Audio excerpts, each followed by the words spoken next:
prejuízos. Assim também é a Bíblia. Nós, no reino espiritual, se você quer viver bem, você tem que conhecer. E para conhecer, você tem que ler. O Espírito Santo, quando nós estamos pregando, ensinando, falando, ele nos faz lembrar. Lembrar de quê? Daquilo que nós lemos na Palavra de Deus. O que é uma revelação? É você lendo a Bíblia, no Antigo Testamento, no Novo Testamento, e o Espírito Santo, então, compara coisas com coisas e você, de repente, entende. Isso é uma revelação da Palavra de Deus. Então, você precisa ler. Se você não sabe ler, você precisa o quê? Escutar. E a fé não vem apenas pelo ler com pensamento. Você precisa aprender a ler a Bíblia falando alto. Para você ouvir, porque a fé vem pelo ouvir. E ouvir pela Palavra de Deus. Então é preciso ler esta palavra, escutar esta palavra, para que a sua fé aumente e cresça. Né? Depois nós estaremos vendo então na lição número 5, a sublimidade do culto cristão. Então nós vamos ter como aí o texto áureo, diz assim: que fareis, pois, irmãos? Quando vos ajuntais, cada um de vós tem salmo, tem doutrina, tem revelação, tem língua, tem interpretação, faça tudo para a edificação. 1 Coríntios, capítulo 14, 26. Então, aqui a preocupação nessa lição número 5 vai ser, então, sobre o culto. Como fazer este culto a Deus? Estamos indo para o culto com prazer, com alegria? Estamos indo para ouvir Deus falar conosco? Estamos indo para falar com Deus, para adorar a Deus? Nós estamos indo ao culto para participar do culto ou para assistir o culto? Como está sendo esse culto? Então, nós vamos falar sobre isso. O culto muitas vezes está sendo ocupado aí, 80% do culto só com louvores. Não está havendo ensino. Somente uma pregação rápida, simples. Não está havendo tempo para ministração de cura, batismo com o Espírito Santo, libertação. Muitas vezes o culto está se tornando apenas aí um culto frio, sem graça, sem a presença poderosa de Deus.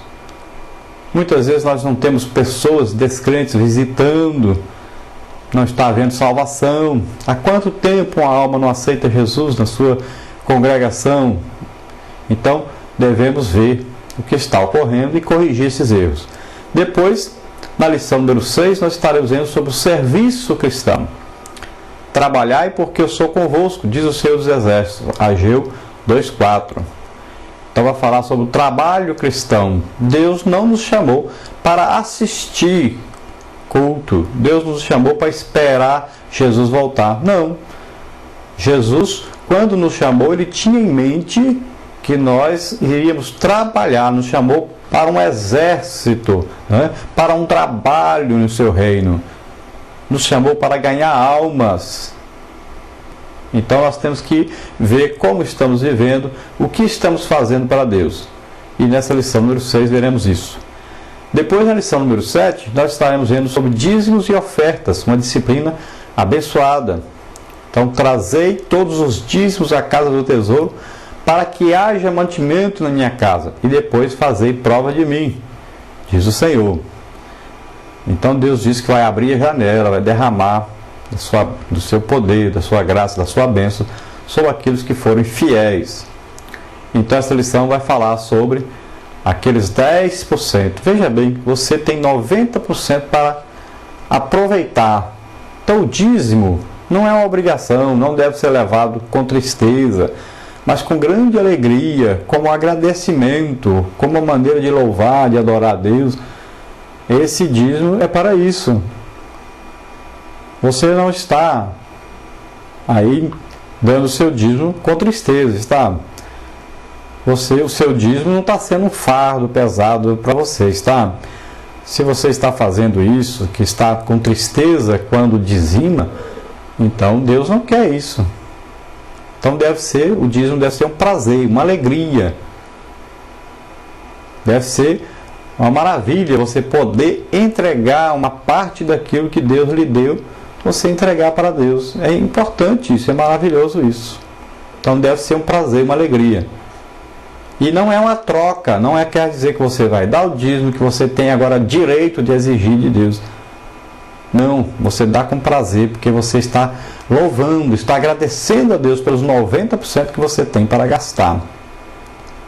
Depois, então, nós estaremos vendo na lição número 8, falando aí sobre o louvor que chega ao trono da graça. Então, louvai ao Senhor com harpa, cantai a Ele com saltério, um instrumento de 10 cordas, cantai um cântico novo, tocai bem e com júbilo. Salmos 33, 2 e 3. Veja aí, tocai bem, né? Então, os instrumentistas, aqueles que cuidam do departamento da música, devem se lembrar disso. A Bíblia diz que tocai bem, deve-se ter então esmero, ou seja, um preparo, uma dedicação. E para que você louve, você cante, louve a Deus, é preciso que haja então uma dedicação espiritual. É preciso que você esteja lendo a Bíblia, orando, trabalhando na evangelização, para que você possa então receber de Deus orientação para fazer músicas, para levar o povo a adorar a Deus, a louvar a Deus. Então é preciso que você esteja em comunhão com Deus. Muitas vezes você está cantando coisas que não condiz com a palavra de Deus.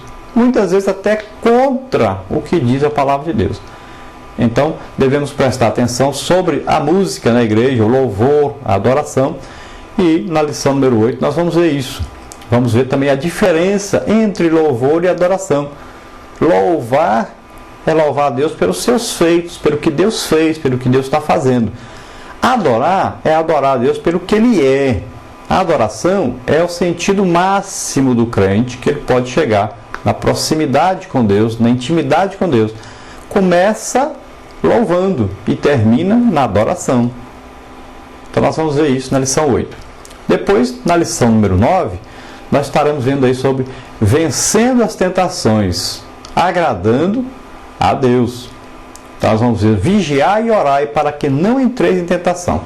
O espírito, na verdade, está pronto, mas a carne é fraca. Então, Marcos, capítulo 14, versículo 38. Então, vencendo as tentações. Vigiai e orai. Então, vigiar, nós devemos ver o que está acontecendo à nossa volta, ao nosso redor. E como é que nós vamos aí vigiar? Nós temos que ler a palavra de Deus e ver se está havendo então um cumprimento da palavra de Deus. Vamos ver o que está ocorrendo no mundo, as preparações para as coisas futuras, né? E orando, sempre orando, acreditando que a oração ela faz muita coisa. A oração do justo pode muito em seus efeitos, né? Você só pode vencer se estiver com Deus. Sozinho ninguém vence as tentações que vêm. E as tentações não são pecado. Todos nós somos tentados. Jesus também foi tentado. Agora, ceder à tentação é que é pecado. Então nós devemos lutar. Então resistir o diabo e ele fugirá de vós. Depois, então, na lição número 10, nós vamos falar sobre a beleza do testemunho cristão. E no texto áureo, então, nós veremos: para que sejais irrepreensíveis e sinceros filhos de Deus, inculpáveis no meio de uma geração corrompida e perversa, entre a qual resplandeceis como astros no mundo. Então veja bem, o testemunho cristão, a sua maneira de viver na sociedade. Então devemos ter em mente que o povo, as pessoas, devem ver Cristo em nós, devem ver a personalidade de Cristo em nós. E nós devemos andar então de tal forma que a nossa vida seja um testemunho de Jesus Cristo. Nós devemos ver, então, como fazer para que o nosso povo, o nosso país, seja alcançado pelo Evangelho. A nação só pode mudar se o povo mudar a mentalidade. Então nós devemos levar a palavra de Deus a todas as pessoas do nosso país. Levando a palavra, orando pelo nosso país, intercedendo, então, e pregando essa palavra. Aí vai haver uma transformação nas vidas, né? Então nós vamos ver isso na lição número 10. Depois, na lição número 11, fala sobre oração e jejum pela pátria. Então aí vai falar sobre honrai a todos, amai a fraternidade, temei a Deus, honrai ao rei. 1 de Pedro 2,17. Então, devemos honrar as autoridades, orar e jejuar por elas, pelo nosso país. Como é que o nosso país vai ficar melhor? Se nós orarmos, se nós intercedermos, se nós jejuarmos. Você vê 1 de Pedro 2,17 falando sobre isso, né? Então, devemos ter em mente que a nossa pátria, a nossa casa, o nosso país, ele só vai crescer, desenvolver, só vai ter justos juízes, né? Então vai ter leis justas, vai ter pessoas que não são corruptas no governo. Quando? Quando a palavra de Deus atingir essas pessoas. Então nós devemos ter isso sempre em mente. Oração e jejum, que é a intercessão pela nossa pátria.